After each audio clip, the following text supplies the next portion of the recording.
கர்த்தருக்கு ஸ்தோத்திரம். மே 11. கிறிஸ்துவுக்குள் பிரியமானவர்களே, அனுதினமும் தேவனோடு. இன்றைய தலைப்பு, சிறிய துவக்கம் பெரிய மாற்றம். ஒரு காரியத்தின் துவக்கத்தை பார்க்கிலும் அதன் முடிவு நல்லது. பிரசங்கி 7ஆம் அதிகாரம் 8ஆம் வசனம். கிறிஸ்துவுக்குள் அன்பான தேவ பிள்ளைகளே, இந்த வசனமானது ஒரு மண்ணில் புதைக்கப்பட்ட விதை எப்படி பெரிய மரமாக வளருகிறதோ அதை போன்றது. ஒரு குழந்தை தன் தாய்மொழியை கற்றுக்கொள்ளும் போது திக்கி தடுமாறி வார்த்தைகளை பேசுகிறது.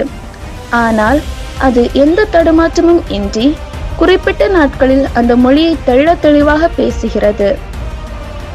சவால்களை கடந்தால் வெற்றி இனிமையாகும். ஒரு பாடத்தை தொடங்கும் முன் மாணவர்கள் அதன் கடினத்தை கண்டு மிரண்டு போகலாம். ஆனால் சவால்களையும் எதிர்கொண்டு கடின உழைப்பை விதைத்தால் முடிவில் கிடைக்கும் வெற்றியானது அவர்களுக்கு மிகவும் இனிமையானதாக அமையும். நம் வாழ்க்கையிலும் ஆரம்பமானது எளிமையாகவோ அல்லது சவால் நிறைந்ததாகவோ இருக்கலாம். ஆனால் தேவன் மேலுள்ள நம்பிக்கையோடும் விடாமுயற்சியோடும் செயல்படுவோமானால் முடிவானது நமக்கு அதிக நன்மைக்குரியதாக அமையும். ஒரு காரியத்தை துவங்கும் போது அதிலுள்ள சிரமங்கள் நம்மை தடுத்து நிறுத்தாமல் இருந்தால் முடிவிலே வெற்றியானது நம்மை எடுத்து நிறுத்தும். அற்பமாய் தொடங்கி அற்புதமாய் வெல்லு.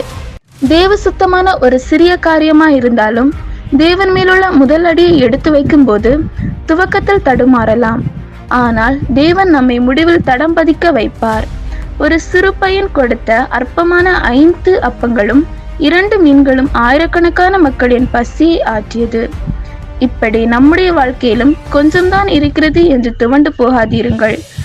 என்னால் முடியாது என்று நினைக்காதீர்கள். தேவன் மேல் நம்பிக்கையை வைத்து காரியத்தை ஆரம்பியுங்கள். தேவன் சம்பூரணமான முடிவை தந்திடுவார். அற்பமாக தொடங்கு, அற்புதமாக வெல்லு. ஆமேன்.